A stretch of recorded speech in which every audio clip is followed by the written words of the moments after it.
أشهد أن لا إله إلا الله وحده لا شريك له وأشهد أن محمدا عبده ورسوله أما بعد فأعوذ بالله من الشيطان الرجيم بسم الله الرحمن الرحيم الحمد لله رب العالمين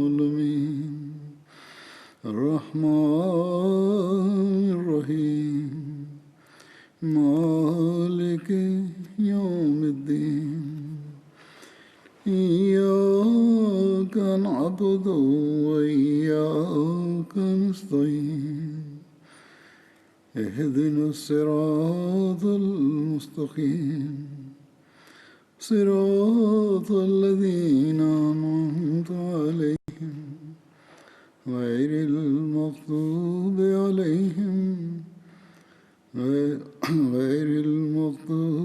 عليهم ولا الضالين.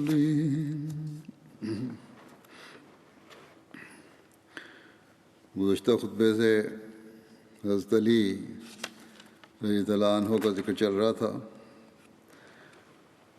آج بھی اس سلسلے میں بیان کروں گا.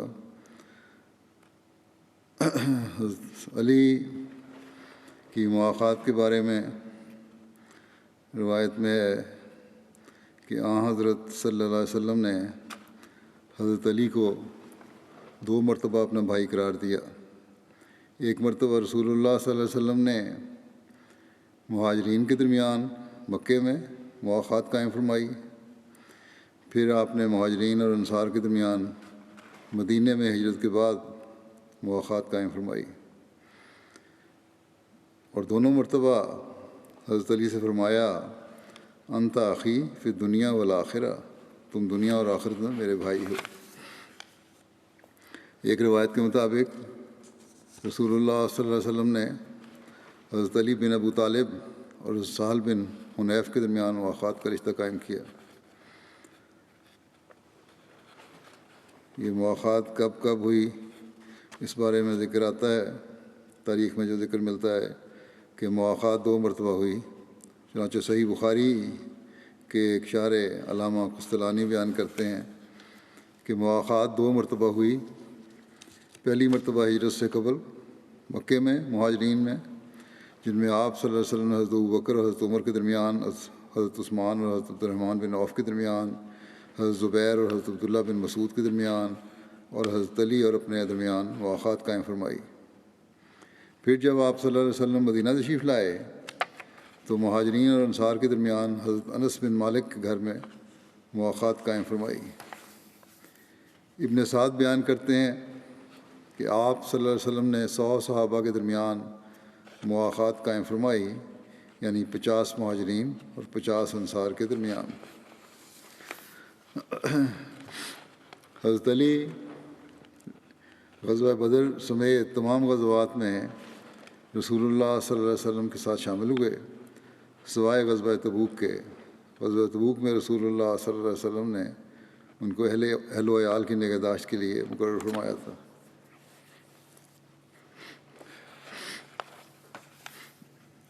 حضرت ثعلبہ بن ابو مالک بیان کرتے ہیں کہ حضرت سعد بن عبادہ ہر موقع پر رسول اللہ صلی اللہ علیہ وسلم کی طرف سے علمبردار ہوتے تھے، مگر جب لڑائی کا وقت آتا تو حضرت علی بن ابو طالب جھنڈا لے لیتے.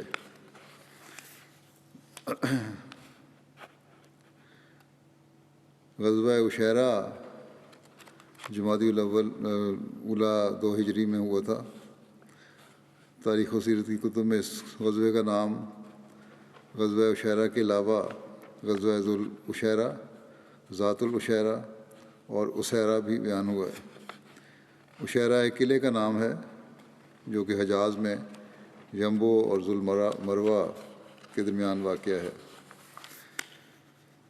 اس کے متعلق تفصیل بیان فرماتے ہوئے مرزا بشیر احمد صاحب نے یوں تعریف فرمایا ہے کہ جمادی الاولیٰ سن 2 ہجری میں قریش مکہ کی طرف سے کوئی خبر پا کر آپ صلی اللہ علیہ وسلم مہاجرین کی ایک جماعت کے ساتھ مدینے سے نکلے اور اپنے پیچھے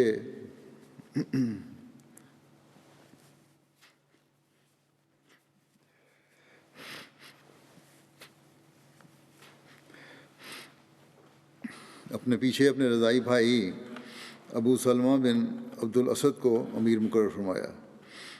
اس غزوے میں آپ صلی اللہ علیہ وسلم کئی چکر کاٹتے ہوئے بالآخر ساحل سمندر کے قریب جنبو کے پاس مقام عشیرہ تک پہنچے، اور گو قریش کا مقابلہ نہیں ہوا، مگر اس میں آپ صلی اللہ علیہ وسلم نے قبیلہ بنو مدلج کے ساتھ ایک معاہدہ طے فرمایا اور پھر واپس تشریف لے آئے۔ حضرت علی اس غزوے میں شامل ہوئے تھے۔ اس حوالے سے مسند احمد بن حنبل کی روایت اس طرح ہے کہ حضرت عمار بن یاسر بیان کرتے ہیں کہ غزوہ ذات العشیرہ میں حضرت علی اور میں رفیع کے سفر تھے۔ جب حضور صلی اللہ علیہ وسلم اس جگہ تشریف لے گئے اور وہاں قیام فرمایا تو ہم نے بنو مدلج کے لوگوں کو دیکھا کہ وہ کھجور کے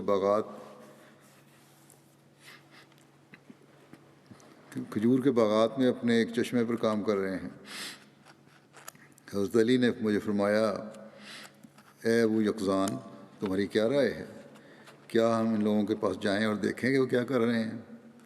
بس ہم ان کے پاس آئے اور ان کے کام کو کچھ دیر دیکھا، پھر ہمیں نیند آنے لگی تو میں اور حضرت علی وہاں سے چلے اور کھجوروں کے درمیان مٹی پر ہی لیٹ کر سو گئے۔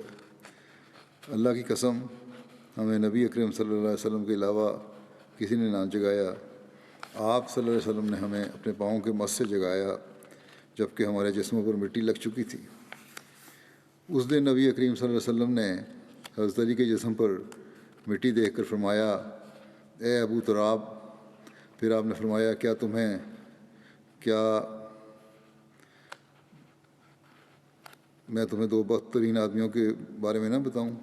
ابو تراب کا ذکر پچھلی دفعہ بھی خطبے میں ذکر ہوا تھا کہ مسجد میں سوئے ہوئے تھے، مٹی لگ گئی تھی، آپ نے کہا ابو تراب ہے، ابو تراب کے نام سے پکارا، اور اس وقت سے آپ کی کنیت یہ بھی ہو گئی تھی، یا ہو سکتا ہے اس وقت سے آپ نے ہی نام رکھا ہو، بعد میں بھی ہو، یا دونوں جگہ فرمایا ہو،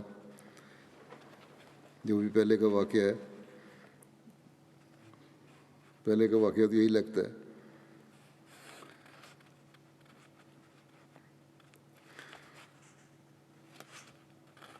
بہرحال کیا میں تمہیں 2 بدبخت ترین آدمیوں کے بارے میں نہ بتاؤں؟ ہم نے کہا، ہاں یا رسول اللہ۔ آپ نے فرمایا، پہلا شخص قوم سمود کا وہ حیمر تھا جس نے صالح علیہ السلام کی اونٹنی کی ٹانگیں کاٹی تھیں، اور دوسرا شخص وہ ہے جو اے علی تمہارے سر پر وار کرے گا یہاں تک کہ خون سے یہ داڑھی تر ہو جائے گی۔ غزوہ صفوان بدر الاولیٰ جمادی الاخر میں ہوا تھا، 2 ہجری میں۔ حضرت مرزا بشیر احمد صاحب نے اس کے بارے میں تفصیل اس طرح لکھی ہے کہ ابھی حضرت صلی اللہ علیہ وسلم کو غزوہ عشیرہ سے واپس مدینہ میں تشریف لائے ہوئے 10 دن بھی نہیں گزرے تھے کہ مکے کے ایک رئیس قرظ بن جابر فہری نے قریش کے ایک دستے کے ساتھ کمال ہوشیاری سے مدینہ کی چراگاہ پر، جو شہر سے صرف 3 میل پر تھا، اچانک حملہ کیا اور مسلمانوں کے اونٹ وغیرہ لوٹ کر جاتا رہا۔ حضرت صلی اللہ علیہ وسلم نے کوئی اطلاع ہوئی تو آپ فوراً زید بن حارثہ کو اپنے پیچھے امیر مقرر کر کے مہاجرین کی ایک جماعت کو ساتھ لے کر اس کے تعاقب میں نکلے اور صفوان تک، جو بدر کے پاس ایک جگہ ہے، اس کا پیچھا کیا، مگر وہ بچ کر نکل گیا۔ اس غزوے کو غزوہ بدر الاولیٰ بھی کہتے ہیں۔ اس غزوے کے موقع پر آپ صلی اللہ علیہ وسلم نے حضرت علی کو سفید جھنڈا عطا فرمایا تھا۔ غزوہ بدر 2 ہجری مطابق مارچ 623 عیسوی میں ہوا تھا۔ اور اس کا ذکر اور اس میں حضرت علی کے بارے میں یوں تذکرہ ملتا ہے کہ حضرت صلی اللہ علیہ وسلم نے حضرت علی، حضرت زبیر، حضرت سعد بن ابی وقاص اور حضرت بسبس بن عمر کو مشرکین کی خبر دریافت کرنے کے لیے بدر کے چشمے پر بھیجا۔ انہوں نے قریش کو اپنی جانوروں کو پانی پلاتے ہوئے دیکھا اور مشرکین کی اس جماعت کو پکڑ کر رسول اللہ صلی اللہ علیہ وسلم کی خدمت میں پیش کیا۔ غزوہ بدر کے موقع پر جب دونوں لشکر آمنے سامنے تھے تو سب سے پہلے ربیہ کے دونوں بیٹے شیبہ، عتبہ اور ولید بن عتبہ نکلے اور مبارزت کی دعوت دی، تو قبیلہ بنو حارث کے 3 انصاری معاذ اور معوذ اور اوف جو افراح کے فرزند تھے ان کی طرف سے مقابلے کے لیے نکلے، مگر رسول اللہ صلی اللہ علیہ وسلم نے یہ ناپسند فرمایا کہ مسلمانوں اور مشرکین کے درمیان پہلی مٹھ بھیڑ میں انصار شامل ہوں، بلکہ آپ نے یہ پسند فرمایا کہ آپ کے چچا کی اولاد اور آپ کی قوم کے ذریعے سے شوکت ظاہر ہو۔ پس آپ نے انصار کو حکم دیا، وہ اپنی صفوں میں واپس آ گئے اور آپ نے ان کے لیے کلمہ خیر فرمایا۔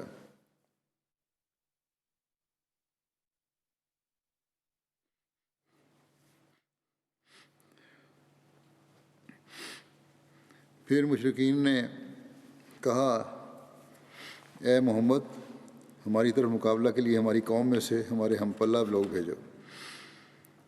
بس رسول اللہ صلی اللہ علیہ وسلم نے فرمایا، اے بنو ہاشم، اٹھو، اپنے حق کے لیے لڑو جس کے ساتھ اللہ نے تمہارے نبی کو مبعوث کیا ہے۔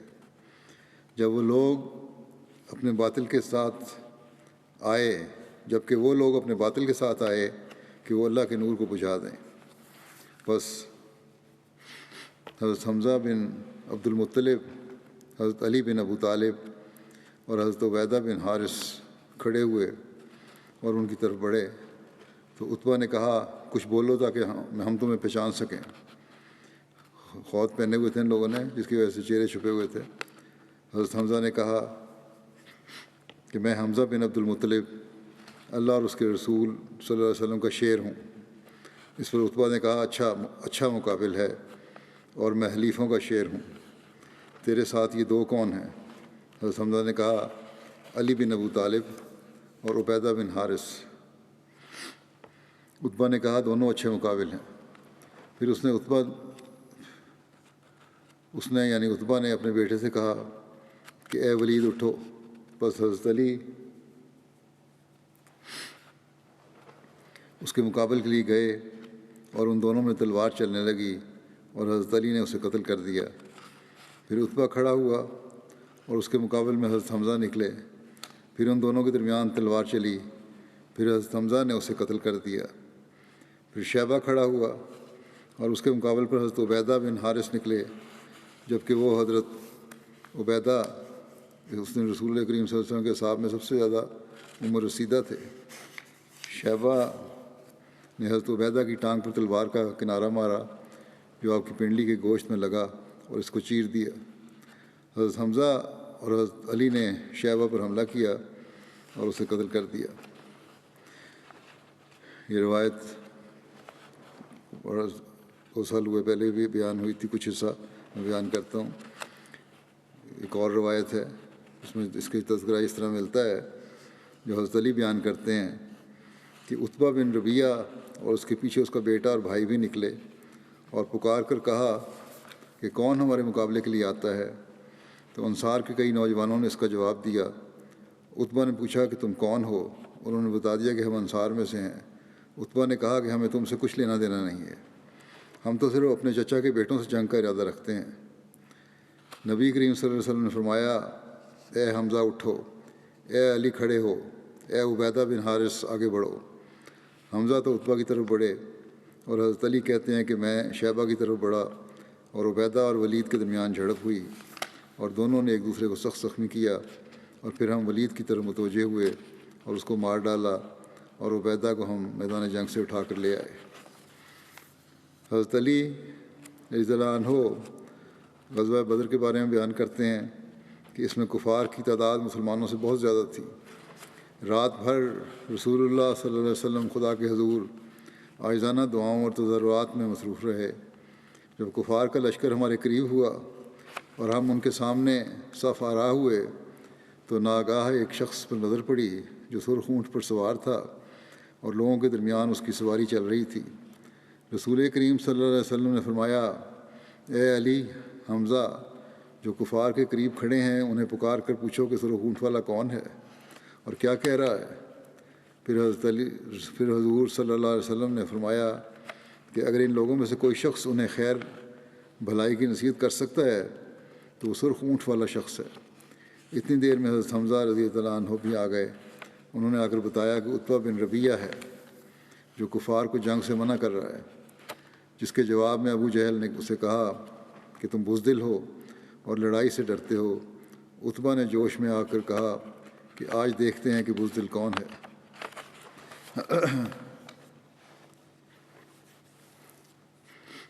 بہرحال پھر وہ جنگ میں شامل ہوا۔ حضرت علی سے روایت ہے کہ رسول اللہ صلی اللہ علیہ وسلم نے غزوہ بدر کے موقع پر میرے اور حضرت ابوبکر کے بارے میں فرمایا، تم دونوں میں سے ایک کے دائیں جانب حضرت جبرائیل ہیں اور دوسرے کے دائیں جانب حضرت میکائیل ہیں، اور حضرت اسرافیل عظیم فرشتہ ہے جو لڑائی کے وقت حاضر ہوتا ہے اور صف میں ہوتا ہے۔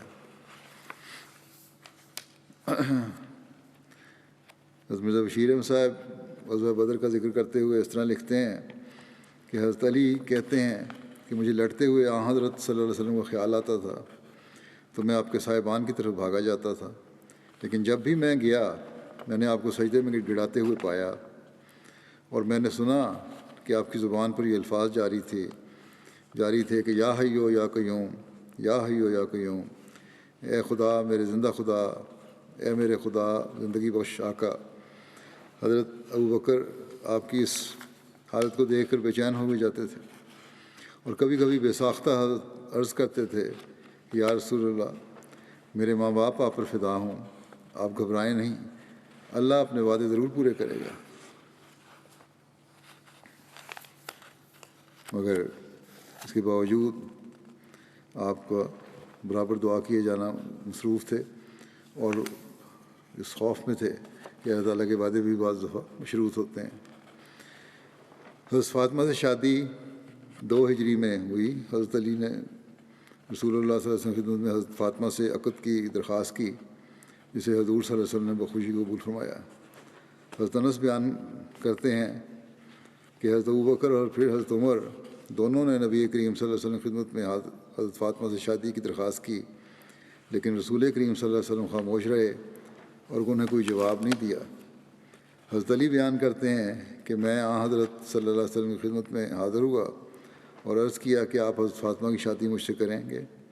آپ نے فرمایا کیا تمہارے پاس مہر کے لیے کچھ ہے؟ میں نے عرض کیا کہ میرا گھوڑا اور میری زرہ ہے۔ آپ نے فرمایا گھوڑا تو تمہارے لیے ضروری ہے، البتہ اپنے زرہ کو بیچ دو۔ چنانچہ میں نے اپنی زرہ کو 480 درہم میں بیچ کر حق مہر کی رقم کا انتظام کیا۔ ایک روایت میں ہے لوگ یہ کہتے ہیں کہ حق مہر رکھ لو تو جو ہوگا تو دیکھی جائے گی، دے دیں گے۔ آنسل نے فرمایا کہ حق مہر کے لیے پہلے انتظام کرو، اس کا مطلب یہ فوری حق ہے۔ یہ نہیں ہے کہ بعض لوگ مجھے لکھ دیتے ہیں کہ اب جب حق مہر عورتیں پہلے مطالبہ کر لیتی ہیں، حالانکہ ہم ہنسی خوشی رہ رہے ہیں، مطالبہ کر دیتی ہیں تو یہ ان کا حق ہے، یہ تو اسی کو دینا چاہیے، اور اس سے پھر جھگڑے شروع ہو جاتے ہیں اور پھر طلاق خلا کے وقت یہ تو ہونا چاہیے، حالانکہ اس کا طلاق اور خلا سے کوئی تعلق نہیں ہے حق مہر کا۔ بہرحال ایک روایت میں یہ ہے کہ حضرت علی نے زرہ حضرت عثمان کو بیچی، حضرت عثمان نے زرہ کی قیمت بھی ادا کر دی اور زرہ بھی واپس کر دی۔ حضرت علی کہتے ہیں کہ میں وہ رقم لے کر آیا اور نبی کریم صلی اللہ علیہ وسلم کی گود میں رکھ دی۔ آپ صلی اللہ علیہ وسلم نے اس میں سے مٹھی بھر بلال کو دیتے ہوئے فرمایا اس سے کچھ خوشبو خرید لاؤ، اور کچھ لوگوں کو ارشاد فرمایا کہ حضرت فاطمہ کا جہیز تیار کرو۔ چنانچہ حضرت فاطمہ کے لیے ایک چارپائی، چمڑے کا ایک تکیہ جس میں کھجور کی چھال بھری ہوئی تھی، یہ سب تیار کیا گیا۔ ایک روایت میں ہے کہ حضرت علی سے یہ رشتہ کرتے ہوئے آپ نے فرمایا میرے رب نے مجھے ایسا کرنے کا حکم فرمایا ہے۔ رخصتی کے بعد حضرت صلی اللہ علیہ وسلم نے حضرت علی سے فرمایا، جب فاطمہ تمہارے پاس آئیں تو جب تک میں نہ آؤں کوئی بات نہ کرنا۔ چنانچہ حضرت فاطمہ حضرت ام ایمن کے ساتھ آئیں اور گھر کے ایک حصے میں بیٹھ گئیں، میں بھی ایک طرف بیٹھ گیا۔ پھر رسول اللہ صلی اللہ علیہ وسلم تشریف لائے اور فرمایا، کیا میرا بھائی یہاں ہے؟ ام ایمن نے کہا کہ آپ کا بھائی، اور آپ نے اپنی بیٹی کی شادی اس سے کی ہے؟ آپ نے فرمایا ہاں۔ آپ اندر تشریف لائے اور حضرت فاطمہ سے کہا، میرے پاس پانی لاؤ۔ وہ اٹھیں اور گھر رکھے ہوئے تھے، کیونکہ اس رشتے میں شادی ہو سکتی ہے، اس رشتے میں سگا بھائی نہیں ہے وہ۔ اور گھر میں رکھے ہوئے ایک پیالے میں پانی لائیں، آپ نے اسے لیا اور اس میں کلی کی۔ پھر حضرت فاطمہ نے فرمایا کہ آگے بڑھو۔ وہ آگے ہوئیں۔ آپ نے ان پر اور ان کے سر پر کچھ پانی چھڑکا اور دعا دیتے ہوئے کہا، اللہم انی اعیذھا بک وذریتھا من الشیطان الرجیم۔ اے اللہ، اس کو اور اس کی اولاد کو شیطان مردود سے تیری پناہ میں دیتا ہوں۔ پھر آپ نے فرمایا، دوسری طرف رخ کرو۔ جب انہوں نے دوسری طرف رخ کیا تو آپ نے ان کے کندھوں کے درمیان پانی چھڑکا۔ پھر ایسا ہی حضرت علی کے ساتھ کیا۔ حضرت علی سے فرمایا، اپنے اہل کے پاس جاؤ اللہ کے نام اور برکت کے ساتھ۔ اسی طرح حضرت علی نے سے ایک روایت یوں مروی ہے کہ نبی کریم صلی اللہ علیہ وسلم نے ایک برتن میں وضو کیا، پھر اس پانی کو حضرت علی اور حضرت فاطمہ پر چھڑکا اور فرمایا، اللہم بارک فیہما و بارک لہما فی شملہما۔ اے اللہ، ان دونوں میں برکت رکھتے اور ان دونوں کے جمع ہونے میں برکت رکھتے۔ حضرت عائشہ اور حضرت ام سلمہ نے بیان فرمایا کہ رسول اللہ صلی اللہ علیہ وسلم نے ہمیں ارشاد فرمایا کہ ہم فاطمہ کو تیار کریں یہاں تک کہ ہم اس کو حضرت علی کے پاس لے جائیں۔ چنانچہ ہم گھر کی طرف متوجہ ہوئے۔ ہم نے اس کو بطحا کی نواح کی نرم مٹی سے لیپا، پھر کھجور کے ریشوں سے 2 تکیے بھرے۔ ہم نے اس کو اپنے ہاتھوں سے دھونا، پھر ہم نے کھجور اور منقع کھانے کے لیے اور میٹھا پانی پینے کے لیے رکھا، اور ایک لکڑی لی اور اس کو کمرے میں ایک طرف لگا دیا تاکہ اس پر کپڑے وغیرہ لٹکائے جا سکیں اور ان پر مشکیزہ لٹکایا جائے۔ ہم نے حضرت فاطمہ یعنی کپڑے لٹکانے کے لیے اور مشکیزہ لٹکانے کے لیے وہ لکڑی کھڑی کی۔ ہم نے حضرت فاطمہ کی شادی سے اچھی کوئی شادی نہیں دیکھی۔ دعوت ولیمہ کھجور، جو، پنیر اور حیض پر مشتمل تھا۔ حیض اس کھانے کو کہتے ہیں جو کھجور اور گھی اور پنیر وغیرہ سے ملا کے بنایا جاتا ہے۔ حضرت اسماء بنت امیس بیان کرتی ہیں کہ اس زمانے میں اس دعوت ولیمہ سے بہتر کوئی ولیمہ نہیں ہوا۔ حضرت فاطمہ اور حضرت علی کی شادی کا تفصیلی تذکرہ کرتے ہوئے سیرت خاتم النبیین میں یوں ذکر ہے کہ حضرت فاطمہ حضرت صلی اللہ علیہ وسلم کی اس اولاد میں اس اولاد میں سب سے چھوٹی تھیں جو حضرت ختیجہ کے بطن سے پیدا ہوئی، اور آپ اپنی اولاد میں سب سے زیادہ حضرت فاطمہ کو عزیز رکھتے تھے، اور اپنی ذاتی خوبیوں کی وجہ سے وہی اس امتیازی محبت کی سب سے زیادہ اہل بھی تھیں۔ اب ان کی عمر کم و بیش 15 سال کی تھی اور شادی کے پیغامات آنے شروع ہو گئے تھے۔ سب سے پہلے حضرت فاطمہ کے لیے حضرت ابوبکر نے درخواست کی، مگر حضرت صلی اللہ علیہ وسلم نے عذر کر دیا۔ پھر حضرت عمر نے عرض کیا، مگر ان کی درخواست بھی منظور نہ کی۔ اس کے بعد ان دونوں بزرگوں نے یہ سمجھ کر کہ حضرت صلی اللہ علیہ وسلم کا ارادہ حضرت علی کے متعلق معلوم ہوتا ہے، حضرت علی سے تحریک کی کہ تم فاطمہ کے متعلق درخواست کر دو۔ حضرت علی نے جو غالباً پہلے سے خواہش مند تھے مگر بوجہ حیا خاموش تھے، فوراً حضرت صلی اللہ علیہ وسلم کی خدمت میں حاضر ہو کر درخواست پیش کر دی۔ دوسری طرف حضرت صلی اللہ علیہ وسلم کو خدائی وحی کے ذریعے یہ اشارہ ہو چکا تھا کہ حضرت فاطمہ کی شادی حضرت علی سے ہونی چاہیے۔ چنانچہ حضرت علی نے درخواست پیش کی تو آپ صلی اللہ علیہ وسلم نے فرمایا کہ مجھے تو اس کے متعلق پہلے سے خدائی اشارہ ہو چکا ہے۔ پھر آپ نے حضرت فاطمہ سے پوچھا، وہ بوجہ حیا کے خاموش رہیں۔ یہ بھی ایک طرح کا اظہار رضامندی تھا۔ چنانچہ حضرت صلی اللہ علیہ وسلم نے مہاجرین اور انصار کی ایک جماعت کو جمع کر کے حضرت علی اور فاطمہ کا نکاح پڑھایا۔ یہ 2 ہجری کی ابتدا یا وسط کا واقعہ ہے۔ اس کے بعد جب جنگ بدر ہو چکی تو غالباً ماہ ذو الحجہ 2 ہجری میں رخصتانہ کی تجویز ہوئی، اور حضرت صلی اللہ علیہ وسلم نے حضرت علی کو بلا کر دریافت فرمایا کہ تمہارے پاس مہر کی ادائیگی کے لیے کچھ ہے یا نہیں۔ یہ باغ والا واقعہ اس شادی کے واقعے سے جو پچھلی دفعہ بیان ہوا تھا اس سے پہلے کا ہے، یہ میں نے صحیح کہا تھا۔ حضرت علی کو بلا کر دریافت فرمایا کہ تمہارے پاس مہر کی ادائیگی کے لیے کچھ ہے یا نہیں۔ حضرت علی نے عرض کیا کہ یا رسول اللہ، میرے پاس تو کچھ نہیں۔ آپ نے فرمایا وہ زرہ کیا ہوئی جو میں نے اس دن یعنی بدر کے مغانم میں سے تمہیں دی تھی؟ حضرت علی نے عرض کیا وہ تو ہے۔ آپ نے فرمایا بس وہی لے آؤ۔ چنانچہ یہ زرہ 480 درہم میں فروخت کر دی گئی، اور حضرت صلی اللہ علیہ وسلم نے اسی رقم میں سے شادی کے اخراجات مہیا کیے۔ جو جہیز حضرت صلی اللہ علیہ وسلم نے حضرت فاطمہ کو دیا وہ ایک بیلدار چادر، ایک چمڑے کا گدیلا جس کے اندر کھجور کے خشک پتے بھرے ہوئے تھے، اور ایک مشکیزہ تھا، اور ایک روایت میں ہے کہ آپ نے حضرت فاطمہ کے جہیز میں ایک چکی بھی دی تھی۔ جب یہ سامان ہو چکا تو مکان کی فکر ہوئی۔ حضرت علی اب تک غالباً حضرت صلی اللہ علیہ وسلم کے ساتھ مسجد کے کسی حجرے وغیرہ میں رہتے تھے، مگر شادی کے بعد یہ ضروری تھا کہ وہ کوئی الگ مکان ہو جس میں خاوند بیوی رہ سکیں۔ چنانچہ حضرت صلی اللہ علیہ وسلم نے حضرت علی سے ارشاد فرمایا کہ اب تم کوئی مکان تلاش کرو جس میں تم دونوں رہ سکو۔ حضرت علی نے عارضی طور پر ایک مکان کا انتظام کیا، اور اس میں حضرت فاطمہ کا رخصتانہ ہو گیا۔ اسی دن رخصتانہ کے بعد حضرت صلی اللہ علیہ وسلم ان کے مکان پر تشریف لے گئے، اور تھوڑا سا پانی منگوا کر اس پر دعا کی، اور پھر وہ پانی حضرت فاطمہ اور حضرت علی ہر دو پر یہ الفاظ فرماتے ہوئے چھڑکا کہ اللہم بارک فیہما و بارک علیہما و بارک لہما نسلہما، یعنی اے میرے اللہ تو ان دونوں کے باہمی تعلقات میں برکت دے، اور ان کے ان تعلقات میں برکت دے جو دوسرے لوگوں کے ساتھ قائم ہوں، اور ان کی نسل میں برکت دے۔ اور پھر آپ اس نئے جوڑے کو اکیلا چھوڑ کر واپس تشریف لے آئے۔ اس کے بعد جو ایک دن حضرت صلی اللہ علیہ وسلم حضرت فاطمہ کے گھر تشریف لے گئے تو حضرت فاطمہ نے حضرت صلی اللہ علیہ وسلم سے عرض کیا کہ حارثہ بن نعمان انصاری کے پاس چند ایک مکانات ہیں، آپ ان سے فرمائیں کہ وہ اپنا کوئی مکان خالی کر دیں۔ آپ نے فرمایا کہ وہ ہماری خاطر اتنے مکانات پہلے ہی خالی کر چکے ہیں، اور مجھے تو انہیں کہتے ہوئے شرم آتی ہے۔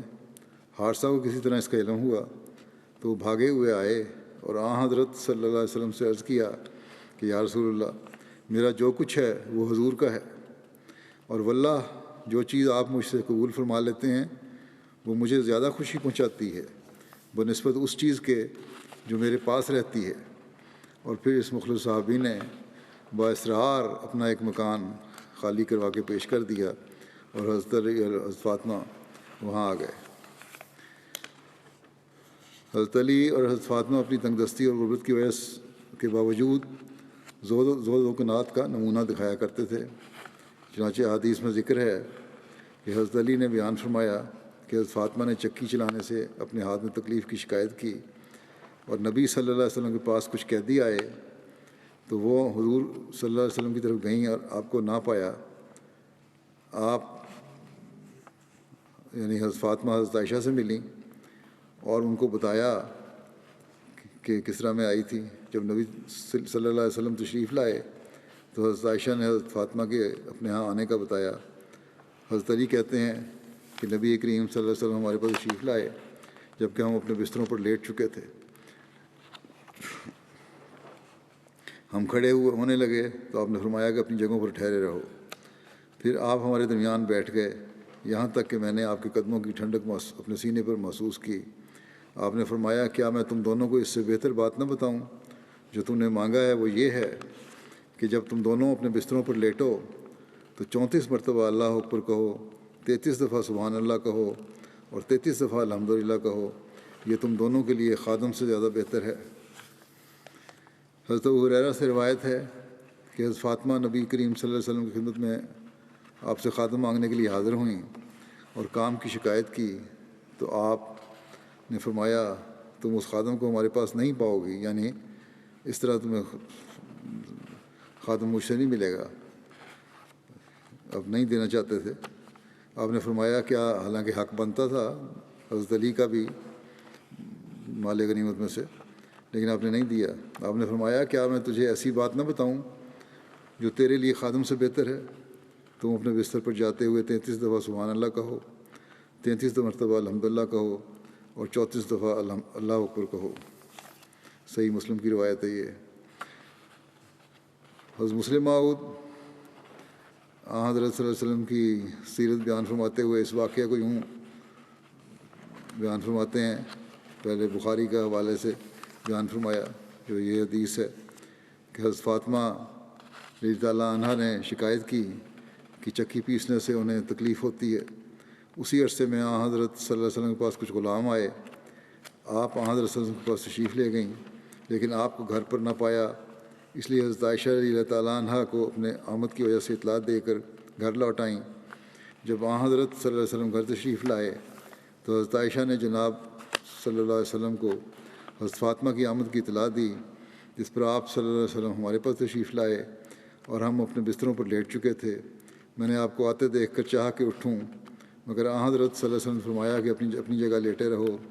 پھر ہم دونوں کے درمیان آ کر بیٹھ گئے، یہاں تک کہ آپ کے قدموں کی خنکی میرے سینے پر محسوس ہونے لگی۔ جب آپ بیٹھ گئے تو آپ نے فرمایا کہ میں تمہیں کوئی ایسی بات نہ بتاؤں جو اس چیز سے جس کا تم نے سوال کیا ہے بہتر ہے، اور وہ یہ ہے کہ جو تم اپنے بستروں پر لیٹ جاؤ تو 34 دفعہ تکبیر کہو، 33 دفعہ سبحان اللہ کہو، اور 33 دفعہ الحمدللہ کہو، بس یہ تمہارے لیے خادم سے اچھا ہوگا۔ مسلمان لکھتے ہیں کہ اس واقعے سے معلوم ہوتا ہے کہ حضرت صلی اللہ علیہ وسلم اموال کی تقسیم میں ایسے محتاط تھے کہ باوجود اس کے کہ حضرت فاطمہ کو ایک خادم کی ضرورت تھی اور چکی پیسنے سے آپ کے ہاتھوں کو تکلیف ہوتی تھی، مگر پھر بھی آپ نے ان کو خادم نہ دیا بلکہ دعا کی تحریک کی اور اللہ تعالیٰ کی طرف ہی متوجہ کیا۔ آپ اگر چاہتے تو حضرت فاطمہ کو خادم دے سکتے تھے، کیونکہ جو اموال تقسیم کے لیے آئے آپ صلی اللہ علیہ وسلم کے پاس آتے تھے، وہ بھی صحابہ میں تقسیم کرنے کے لیے آتے تھے، اور حضرت علی بھی کا بھی ان میں حق ہو سکتا تھا، اور حضرت فاطمہ بھی اس کی حقدار تھیں، لیکن آپ صلی اللہ علیہ وسلم نے احتیاط سے کام لیا اور نہ چاہا کہ ان اموال سے اپنے عزیزوں اور رشتہ داروں کو دے دیں، کیونکہ ممکن تھا کہ اس سے آئندہ لوگ کچھ کا کچھ نتیجہ نکالتے اور بادشاہ اپنے لیے اموال الناس کو جائز سمجھ لیتے۔ بس احتیاط کے طور پر آپ نے حضرت فاطمہ کو ان غلاموں اور لونڈیوں میں سے جو آپ کے پاس اس وقت بغرض تقسیم آئیں کوئی نہ دی۔ اس جگہ یہ بھی یاد رکھنا چاہیے کہ ان اموال میں آپ کا اور آپ کے رشتہ داروں کا خدا تعالیٰ نے حصہ مقرر فرمایا ہے، ان سے آپ خرچ فرما لیتے تھے اور اپنے متعلقین کو بھی دیتے تھے۔ ہاں، جب تک کوئی چیز آپ کے حصے میں نہ آئے اسے قطعاً خرچ نہ فرماتے اور اپنے عزیز سے عزیز رشتہ داروں کو بھی نہ دیتے۔ کیا دنیا کسی بادشاہ کی مثال پیش کر سکتی ہے جو بیت المال کا ایسا محافظ ہو؟ اگر کوئی نظیر مل سکتی ہے تو صرف اسی پاک وجود کے خدا میں سے، ورنہ دوسرے مذاہب اس کی نظیر پیش نہیں کر سکتے۔ حضرت علی بن ابو طالب نے بیان فرمایا کہ رسول اللہ صلی اللہ علیہ وسلم ایک رات ان کے اور اپنی بیٹی حضرت فاطمہ کے پاس تشریف لائے اور فرمایا کیا تم دونوں نماز نہیں پڑھتے؟ تو میں نے عرض کیا یا رسول اللہ صلی اللہ علیہ وسلم، ہماری جانیں اللہ کے ہاتھ میں ہیں، جب وہ چاہے کہ ہمیں اٹھائے تو ہمیں اٹھاتا ہے۔ آپ صلی اللہ علیہ وسلم مجھ سے اس کا کوئی جواب نہ دیا اور واپس تشریف لے گئے۔ یعنی کہ نماز تہجد اگر نہیں پڑھتے، نماز سے مراد تہجد تھی، تہجد کے وقت اگر ہماری آنکھ نہیں کھلتی تو یہ اللہ کی مرضی ہے، اللہ تعالیٰ اگر چاہے تو ہمیں اٹھا دے، اور جب اٹھا دیتا ہے تو ہم پڑھ لیتے ہیں۔ آن وسلم نے کوئی بحث نہیں کی اور واپس تشریف لے گئے۔ پھر میں نے آپ کو سنا جب کہ آپ واپس جا رہے تھے، آپ اپنی ران پر ہاتھ مارتے ہوئے فرما رہے تھے کہ وکان الانسان اکثر شیئن جدلا، کہ انسان سب سے بڑھ کر بحث کرنے والا ہے۔ حضرت مسلم موعود اس واقعہ کو بیان فرماتے ہوئے فرماتے ہیں، ایک دفعہ آپ رات اپنے داماد حضرت علی اور اپنی بیٹی حضرت فاطمہ کے گھر گئے اور فرمایا کیا تہجد پڑھا کرتے ہو؟ یعنی وہ نماز جو آدھی رات کے قریب اٹھ کر پڑھی جاتی ہے۔ حضرت علی نے عرض کیا یا رسول اللہ پڑھنے کی کوشش تو کرتے ہیں مگر جب خدا تعالیٰ کی منشا کے متحد کسی وقت ہماری آنکھ بند رہتی ہے تو پھر تہجد رہ جاتی ہے۔ آپ نے فرمایا تہجد پڑھا کرو، اور اٹھ کر اپنے گھر کی طرف چل پڑے اور راستے میں بار بار کہتے جاتے تھے وکان الانسان و اکثر شیء جدلا۔ یہ قرآن کریم کی ایک آیت ہے جس کے معنی یہ ہیں کہ انسان اکثر اپنی غلطی تسلیم کرنے سے گھبراتا ہے اور مختلف قسم کی دلیلیں دے کر اپنے قصور پر پردہ ڈالتا ہے۔ مطلب یہ تھا کہ بجائے اس کے کہ حضرت علی اور حضرت فاطمہ یہ کہتے کہ ہم سے کبھی کبھی غلطی بھی ہو جاتی ہے، انہوں نے یہ کیوں کہا کہ جب خدا تعالیٰ کا منشا ہوتا ہے کہ ہم نہ جاگیں تو ہم سوئے رہتے ہیں، اور اپنی غلطی کو اللہ تعالیٰ کی طرف کیوں منسوب کیا۔ حضرت مسلمہ بیان فرماتے ہیں اس کو مزید واقعے کو مزید کھول کے کہ حضرت علی اپنا ایک واقعہ بیان فرماتے ہیں جس سے ثابت ہوتا ہے کہ ایک موقع پر جب کہ حضرت علی نے آپ کو ایسا جواب دیا جس میں بحث اور مقابلے کا طرز پایا جاتا تھا، تو بجائے اس کے کہ آپ صلی اللہ علیہ وسلم ناراض ہوتے یا خفگی کا اظہار کرتے، آپ نے ایک ایسی لطیف طرز اختیار کی کہ حضرت علی غالباً اپنی زندگی کے آخری ایام تک اس کی حلاوت سے مزہ اٹھاتے رہے ہوں گے، اور انہوں نے جو لطف اٹھایا ہوگا وہ تو انہی کا حق تھا۔ اب بھی حضرت صلی اللہ علیہ وسلم کے اس اظہار ناپسندیدگی کو معلوم کر کے ہر ایک باریک بین نظر محو حیرت ہو جاتی ہے۔ حضرت علی کرم اللہ وجہ فرماتے ہیں کہ بخاری کی روایت ہے کہ یعنی نبی کریم صلی اللہ علیہ وسلم ایک رات میرے اور فاطمہ الزہرا کے پاس تشریف لائے جو رسول اللہ صلی اللہ علیہ وسلم کی صاحبزادی تھیں، اور فرمایا کہ کیا تم تہجد کی نماز نہیں پڑھا کرتے؟ میں نے جواب دیا کہ یا رسول اللہ ہماری جانیں تو اللہ تعالیٰ کے قبضے میں ہیں، اور جب وہ اٹھانا چاہے اٹھا دیتا ہے۔ آپ اس بات کو سن کر لوٹ گئے اور مجھے کچھ نہیں کہا۔ پھر میں نے آپ سے سنا اور آپ پیٹھ پھیر کر کھڑے ہوئے تھے اور آپ اپنی ران پر ہاتھ مار کر کہہ رہے تھے کہ انسان تو اکثر باتوں میں بحث کرنے لگ پڑتا ہے۔ اللہ اللہ، کس لطیف طرز سے حضرت علی کو آپ نے سمجھایا کہ آپ کو یہ جواب نہیں دینا چاہیے تھا۔ کوئی اور ہوتا تو اول تو بحث شروع کر دیتا کہ میری پوزیشن اور رتبے کو دیکھو، پھر اپنے جواب کو دیکھو، کیا تمہیں یہ حق پہنچتا تھا کہ اس طرح میری بات کو رد کر دو؟ یہ نہیں تو کم سے کم بحث شروع کر دیتا کہ یہ تمہارا دعویٰ غلط ہے کہ انسان مجبور ہے اور اس کے تمام افعال اللہ تعالیٰ کے قبضے میں ہیں، وہ جس طرح چاہے کرواتا ہے، چاہے نماز کی توفیق دے چاہے نہ دے، اور کہتا ہے کہ جبر کا مسئلہ قرآن شریف کے خلاف ہے۔ لیکن آپ نے ان دونوں طریق میں سے کوئی بھی اختیار نہ کیا، اور نہ تو ان پر ناراض ہوئے نہ بحث کر کے حضرت علی کو ان کے قول کی غلطی پر آگاہ کیا، بلکہ ایک طرف ہو کر ان کے اس جواب پر اس طرح حیرت کا اظہار کر دیا کہ انسان بھی عجیب ہے کہ ہر بات میں کوئی نہ کوئی پہلو اپنے موافق نکال ہی لیتا ہے اور بحث شروع کر دیتا ہے۔ حقیقت میں آپ صلی اللہ علیہ وسلم کو اتنا کہہ دینا ایسے منافع اپنے اندر رکھتا تھا کہ جس کا عشر عشیر بھی کسی اور کی 100 بحثوں سے نہیں پہنچ سکتا تھا۔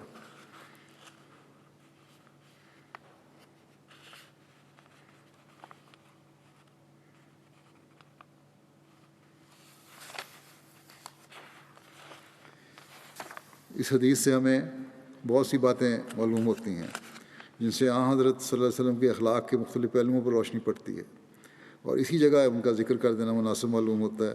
بس مسلم فرماتے ہیں کہ اول تو یہ معلوم ہوتا ہے کہ آپ کو دینداری کا کس قدر خیال تھا کہ رات کے وقت پھر کر اپنے قریبیوں کا خیال رکھتے تھے۔ بہت لوگ ہوتے ہیں جو خود تو نیک ہوتے ہیں، لوگوں کو بھی نیکی کی تعلیم دیتے ہیں، لیکن ان کے گھر کا حال خراب ہوتا ہے، اور ان میں یہ مادہ نہیں ہوتا کہ اپنے گھر کے لوگوں کی بھی اصلاح کریں، اور انہی لوگوں کی نسبت مثل مشہور ہے کہ چراغ تلے اندھیرا، یعنی جس طرح چراغ اپنے آس پاس تمام اشیاء کو روشن کر دیتا ہے لیکن خود اس کے نیچے اندھیرا ہوتا ہے، اسی طرح یہ لوگ بھی دوسروں کو تو نصیحت کرتے پھرتے ہیں مگر اپنے گھر کی فکر نہیں کرتے کہ ہماری روشنی سے ہمارے اپنے گھر کے لیے کہ لوگ کیا فائدہ اٹھا رہے ہیں۔ مگر حضرت صلی اللہ علیہ وسلم کو اس بات کا خیال معلوم ہوتا ہے کہ ان کے عزیز بھی اس نور سے منور ہوں جس سے وہ دنیا کو روشن کرنا چاہتے تھے، اور اس کا آپ تعہد بھی کرتے تھے، اور ان کے امتحان و تجربہ میں لگے رہتے تھے، اور تربیت اعضاء ایک ایسا اعلیٰ درجے کا جوہر ہے جو اگر آپ میں نہ ہوتا تو آپ کے اخلاق میں ایک قیمتی چیز کی کمی رہ جاتی۔ دوسری بات یہ معلوم ہوتی ہے کہ آپ صلی اللہ علیہ وسلم کو اس تعلیم پر کامل یقین تھا جو آپ دنیا کے سامنے پیش کرتے تھے، اور ایک منٹ کے لیے بھی آپ اس پر شک نہیں کرتے تھے۔ اور جیسا کہ لوگ اعتراض کرتے ہیں کہ نعوذ باللہ دنیا کو الو بنانے کے لیے اور اپنی حکومت جمانے کے لیے آپ نے یہ سب کارخانہ بنایا تھا، ورنہ آپ کو کوئی وحی نہیں آتی تھی، یہ بات نہ تھی، بلکہ آپ کو اپنے رسول اور خدا کے مامور ہونے پر ایسا سلج قلب عطا تھا کہ اس کی نظیر دنیا میں نہیں ملتی۔ کیونکہ ممکن ہے کہ لوگوں میں آپ بناوٹ سے کام لے کر اپنی سچائی کو ثابت کرتے ہوں، لیکن یہ خیال نہیں کیا جا سکتا کہ رات کے وقت ایک شخص خاص طور پر اپنی بیٹی اور داماد کے پاس جائے اور ان سے دریافت کرے کہ کیا وہ اس عبادت کو بھی بجا لاتے ہیں جو اس نے فرض نہیں کی، بلکہ اس کا ادا کرنا مومنوں کے اپنے حالات پر چھوڑ دیا ہے، اور جو آدھی رات کے وقت اٹھ کر ادا کی جاتی ہے۔ اس وقت آپ کا جانا اور اپنی بیٹی اور داماد کو ترغیب دینا کہ وہ تہجد بھی ادا کیا کریں، اس کامل یقین پر دلالت کرتا ہے جو آپ کو اس تعلیم پر تھا جس پر آپ لوگوں کو چلانا چاہتے تھے۔ ورنہ ایک مخترع انسان جو جانتا ہو کہ ایک تعلیم پر چلنا ایک سا ہے اور اپنی اولاد کو ایسے پوشیدہ وقت میں اس تعلیم پر عمل کرنے کی نصیحت نہیں کر سکتا۔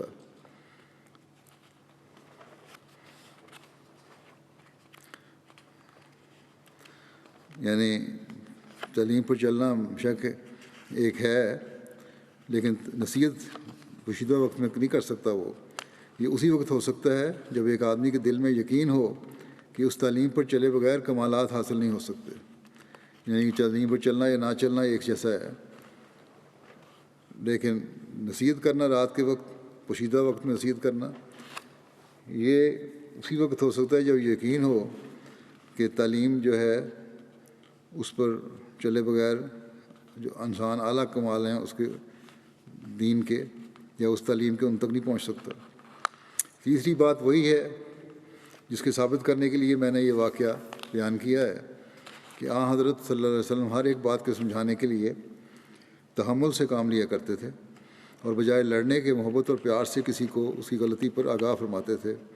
چنانچہ اس موقع پر جب حضرت علی نے آپ کے سوال کو اس طرح رد کرنا چاہا کہ جب ہم سو جائیں تو ہمارا کیا اختیار ہے کہ ہم جاگیں، کیونکہ سویا ہوا انسان اپنے آپ پر قابو نہیں رکھتا، جب وہ سو گیا تو اب اسے کیا خبر ہے کہ فلاں وقت آ گیا ہے، اب میں فلاں کام کر لوں۔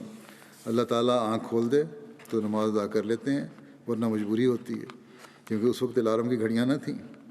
اس بات کو سن کر حضرت صلی اللہ علیہ وسلم کو حیرت ہونی تھی، کیونکہ آپ صلی اللہ علیہ وسلم کے دل میں جو ایمان تھا وہ کبھی آپ کو ایسا غافل نہ ہونے دیتا تھا کہ تہجد کا وقت گزر جائے اور آپ کو خبر نہ ہو۔ اس لیے آپ نے دوسری طرف منہ کر کے صرف یہ کہہ دیا کہ انسان بات مانتا نہیں، جھگڑتا ہے، یعنی تم کو آئندہ کے لیے کوشش کرنی چاہیے تھی کہ وقت ضائع نہ ہو، نہ کہ اس طرح ٹالنا چاہیے تھا۔ چنانچہ حضرت علی کرم اللہ وجہ فرماتے ہیں میں نے پھر کبھی تہجد میں ناغہ نہیں کیا۔ یہ بھی ذکر چل رہا ہے، آئندہ بھی ہوگا انشاءاللہ تعالیٰ۔ آج کل جو پاکستان میں حالات ہیں مزید سخت ہوتے چلے جا رہے ہیں۔ بعض افسران جو ہیں حکومتی مولوی کے پیچھے چل کے اور ان کے ساتھ گٹھ جوڑ کر کے ہمیں جس حد تک نقصان پہنچا سکتے ہیں پہنچانے کی کوشش کر رہے ہیں۔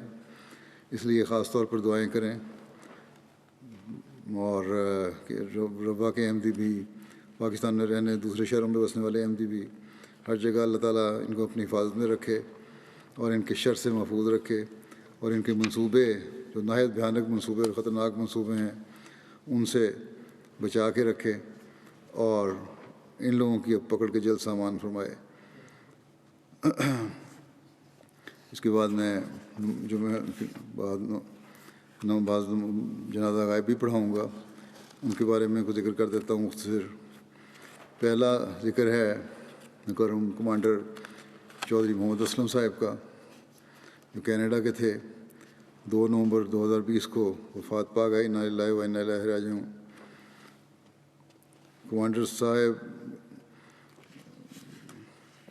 1929 میں پیدا ہوئے تھے گجرانوالے میں۔ گجرانوالہ سے انہوں نے میٹرک کیا اور فرسٹ پوزیشن لی، پھر تعلیم اسلام کالج اور ایف سی کالج گورنمنٹس سے ایف ایس سی کی، گورنمنٹ کالج لاہور سے بی ایس سی کیا۔ پنجاب یونیورسٹیز میں ڈاکٹر عبدالسلام صاحب کی سرپرستی میں فزکس میں ایم ایس سی کرنے کی توفیق پائی۔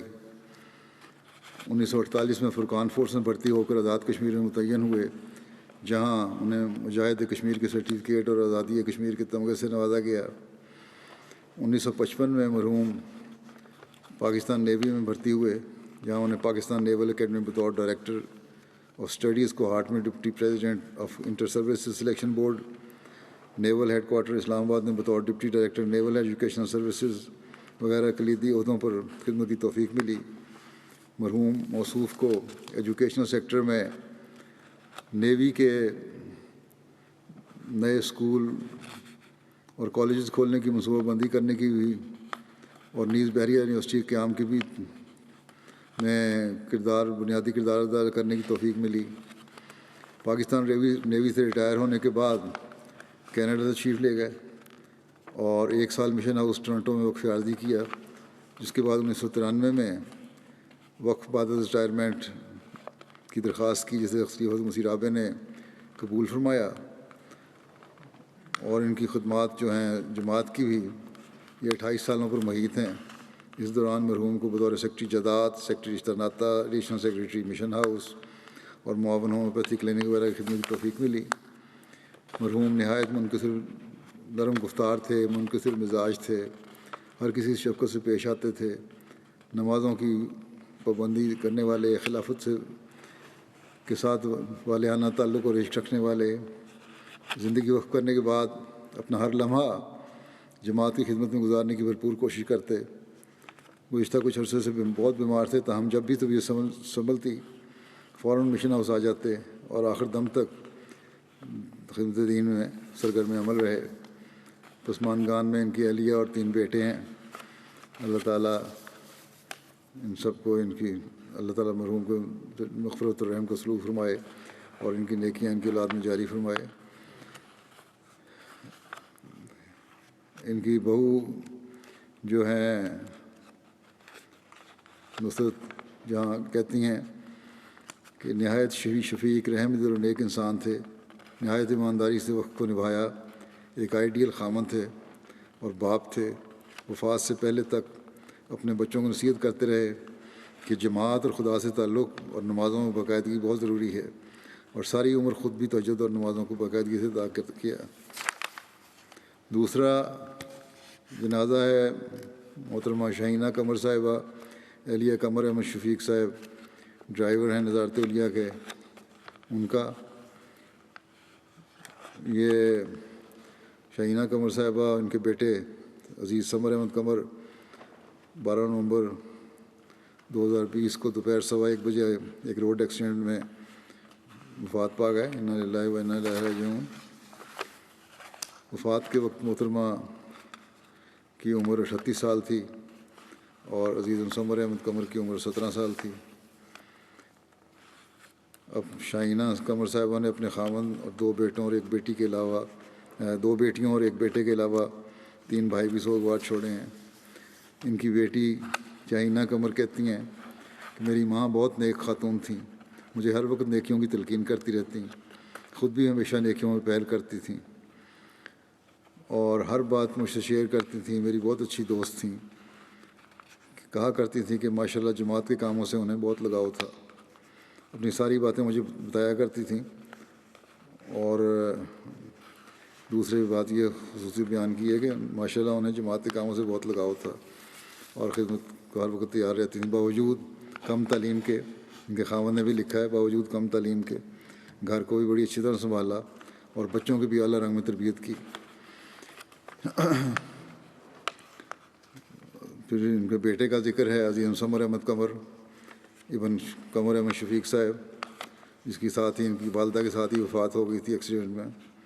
تعلیم اسلام کالج میں فرسٹ ایئر کا طالب علم تھا اور اللہ کے فضل سے پڑھائی میں ٹھیک تھا، خدام کے ساتھ ڈیوٹیاں بھی بڑی جوش اور جذبے سے دیا کرتا تھا، جماعتی کاموں میں بہت فعال تھا، جب بھی بلاوا آنا زعیم کی طرف سے فوراً چھوڑ کے چلے جانا ہر کام۔ بعض دفعہ ان کے والد لکھتے ہیں کہ بعض دفعہ 3-4 دن کے لیے میں سفر پہ رہتا تو مجھے کہتا کہ ابو آپ فکر نہ کریں، میں گھر کو سنبھال لوں گا، اب بشک آرام سے اپنی ڈیوٹی دیا کریں۔ اور واقعتاً ایسا ہی تھا، بہت ذمہ دار بچہ تھا۔ ثمر احمد قمر کی بڑی بہن سمرین کہتی ہیں میرے بھائی ماشاءاللہ بہت اچھے تھے، غصہ تو انہیں آتا ہی نہیں تھا، میں اگر کبھی ڈانٹ بھی دیتی تو بالکل بھی غصے نہیں کرتے تھے اور نہ ہی ناراض ہوتے تھے، بلکہ بچوں سے بہن بھائیوں سے بہت پیار کا تعلق تھا۔ باقی چھوٹے بہن بھائیوں نے یہی لکھا ہے۔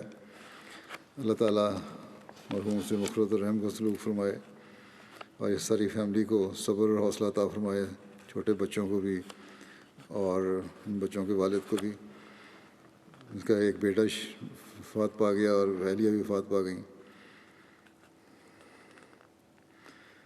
اگلا جنازہ ہے عزیزہ مکرمہ سیدہ افضل کھوکھر صاحبہ، اہلیہ محمد افضل کھوکھر صاحب شہید کا، جو والدہ تھیں اشرف محمود کھوکھر صاحب شہید کی۔ ان کے خامد بھی شہید ہوئے تھے، بیٹے بھی شہید ہوئے۔ 12 ستمبر 2020 کو کینیڈا میں وفات پا گئیں۔ انا للہ و انا الیہ راجعون۔ میاں اور بیٹے کی شہادت کے بعد آپ کو بہت کٹھن حالات کا سامنا کرنا پڑا، لیکن آپ نے ہر مشکل کا نہایت صبر اور حوصلے کے ساتھ مقابلہ کیا، بہت وقار کے ساتھ زندگی گزاری، کبھی کوئی شکوہ زبان پر نہ ہوتا۔ 3 بچیوں کو شادیوں کا فریضہ انجام دیا۔ چند سال قبل انہیں اپنے ایک اور جوان سال بیٹے آصف محمود کھوکھر کی اچانک وفات کا صدمہ برداشت کرنا پڑا۔ اس موقع پہ بھی بڑے صبر سے کام لیا اور اس بہت صبر کا نمونہ دکھایا۔ اپنے تمام عزیزوں سے پیار کا سلوک کرنے والی تھیں، مہمان نواز تھیں، غریب پرور تھیں، خلافت کے ساتھ عقیدت اور احترام اور پیار کا تعلق تھا، جماعتی تحریکات میں بڑھ چڑھ کر حصہ لیتی تھیں، ساری زندگی اپنے والدین، شہید خاوند اور اپنے بیٹے اور خاندان کے دیگر بزرگوں کے نام پر صدقہ اور خیرات کرتی رہیں۔ آپ کے والدین مکرم مرزا فضل کریم صاحب اور سغرا بیگم صاحبہ اسلام و احمدیت کے شدائیوں میں سے تھے۔ آپ محترم مرزا مجیب احمد صاحب اور مرزا فضل الرحمان صاحب ایسٹ لنڈن کی سب سے بڑی ہمشیرہ تھیں۔ مبارک کھوکھر صاحب لاہور کی بڑی بھاوجہ تھیں۔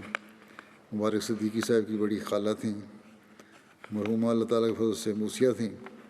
عثمان گان میں ایک بیٹا مکرم بلال احمد کھوکھر صاحب اور 3 بیٹیاں طیبہ قریشی، طاہرہ ماجد اور سمینہ کھوکھر چھوڑی ہیں۔ اللہ تعالیٰ مرحومہ کے درجات بلند فرمائے، مغفرت رحم کا سلوک فرمائے اور ان بچوں کو بھی اپنی ماں کی نیکیوں کو جاری رکھنے کی توفیق عطا فرمائے۔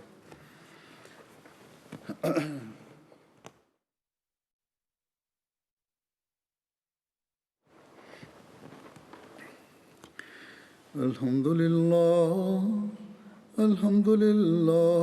نحمدہ ونستعینہ ونستغفرہ ونؤمن بہ ونتوکل علیہ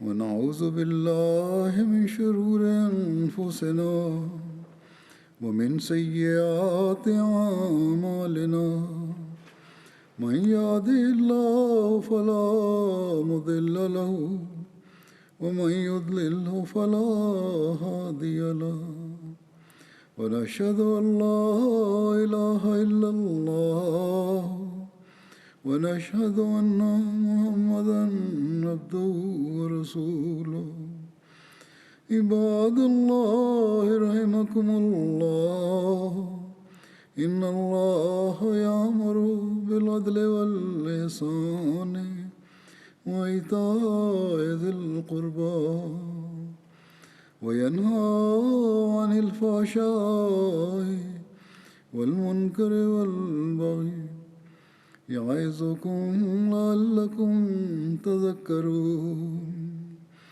اذكروا الله يذكركم وادعوه يستجب لكم ولذكر الله أكبر.